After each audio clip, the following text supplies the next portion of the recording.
Alright, guys, I'm back with another chapter in Genesis. We're in Genesis chapter 46, where the header reads, Jacob's family moves to Egypt. And we'll get right into it. So Jacob set out for Egypt with all his possessions. And when he came to Beersheba, he offered sacrifices to the God of his father, Isaac. During the night, God spoke to him in a vision. Jacob, Jacob, he called. Here I am, Jacob replied. I am God, the God of your father, the voice said. Do not be afraid to go down to Egypt, for there I will make your family into a great nation. I will go with you down to Egypt, and I will bring you back again. You will die in Egypt, but Joseph will be with you to close your eyes. So Jacob left Beersheba, and his sons took him to Egypt. They carried him and their little ones and their wives in the wagons Pharaoh had provided for them. They also took all their livestock and all their personal belongings they had acquired in the land of Canaan. So Jacob and his entire family went to Egypt, sons and grandsons, daughters and granddaughters, all his descendants. These are the names of the descendants of Israel, the sons of Jacob, who went to Egypt. Reuben was Jacob's oldest son. The sons of Reuben were Hanok, Palu, Hezron, and Carmi. The sons of Simeon were Jemuel, Jamin, Ohad, Jachin, Zohar, and Shaul. Shaul's mother was a Canaanite woman. The sons of Levi were Gershon, Kohath, and Merari. The sons of Judah were Onan, Shelah, Perez, and Zerah, though and Onan had died in the land of Canaan. The sons of Perez were Hezron and Hamul. The sons of Issachar were Tola, Puah, Jashub, and Shimron. The sons of Zebulun were Sered, Elon, and Jalil. These were the sons of Leah and Jacob, who were born in Padan Aram. In addition to their daughter Dinah, the number of Jacob's descendants, male and female, through Leah was 33. The sons of Gad were Zephon, Haggai, Shuni, Esbon, Eri, Arodi, and Areli. The sons of Asher were Imnah, Ishva, Ishvi, and Beriah. Their sister was Sarah.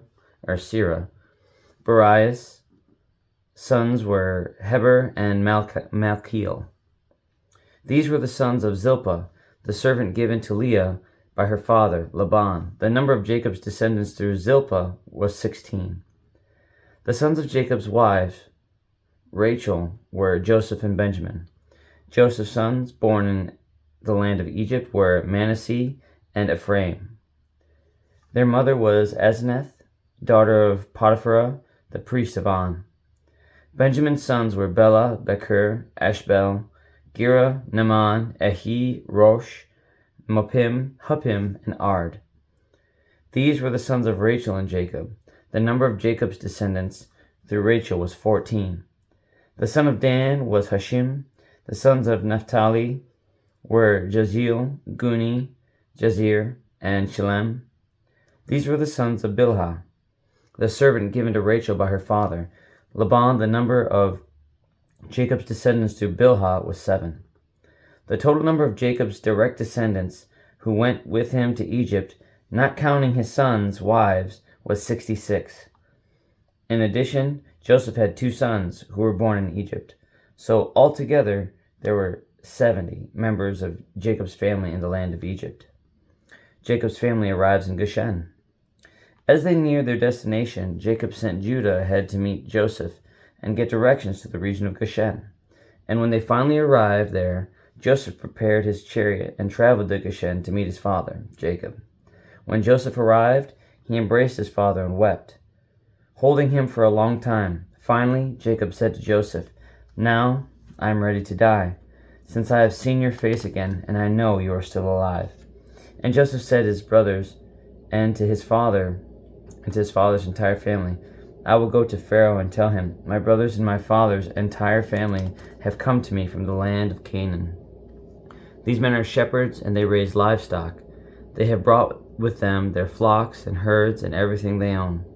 Then, he said, when Pharaoh calls for you and asks you about your occupation, you must tell him, We, your servants, raised livestock all our lives, as our ancestors have always done. When you tell him this, he will let you live here in the region of Goshen, for the Egyptians despise shepherds. That's the end of chapter 46, but that, I gotta make a couple of comments on that.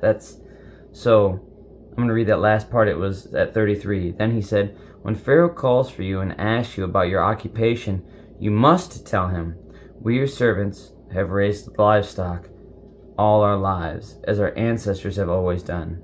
When you tell him this, he will let you live here in the region of Goshen, for the Egyptians despise shepherds. Okay, so I think I understand that there's a difference between livestock and I don't know if that'd be like a herdsman or how you would, but so there's a difference between raising livestock and being a shepherd, which is specifically, I imagine, sheep and goats.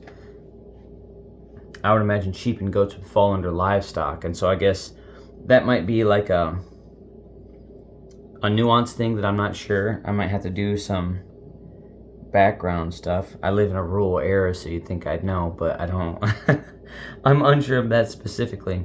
I imagine, but again, that's still so confusing to me.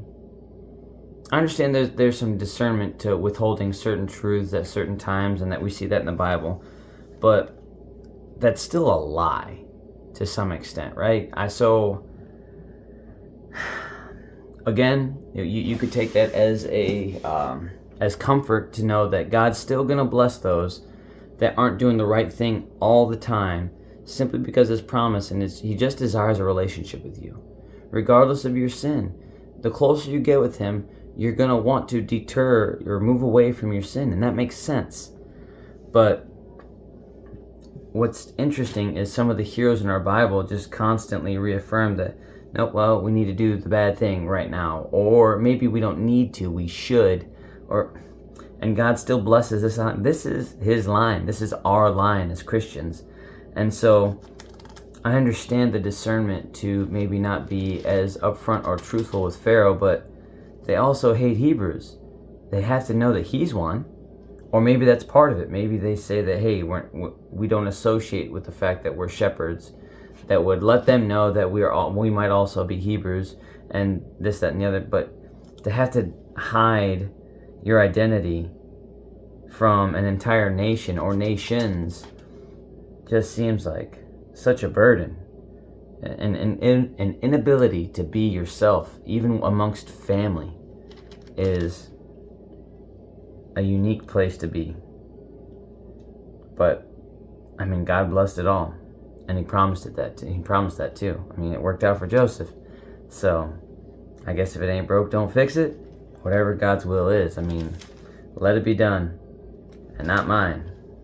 I just cause more trouble and more grief for myself and probably everyone else that I love. But on that note, have a good night. God bless. I love you. Jesus loves you. And I'll be back to read chapter 47 tomorrow of Genesis. And the header reads, Jacob blesses Pharaoh, which is super interesting. I've read this Genesis recently before coming through here and reading it with you guys again. The fact that he blesses Pharaoh and what that means for the next however many years and that process blows my mind.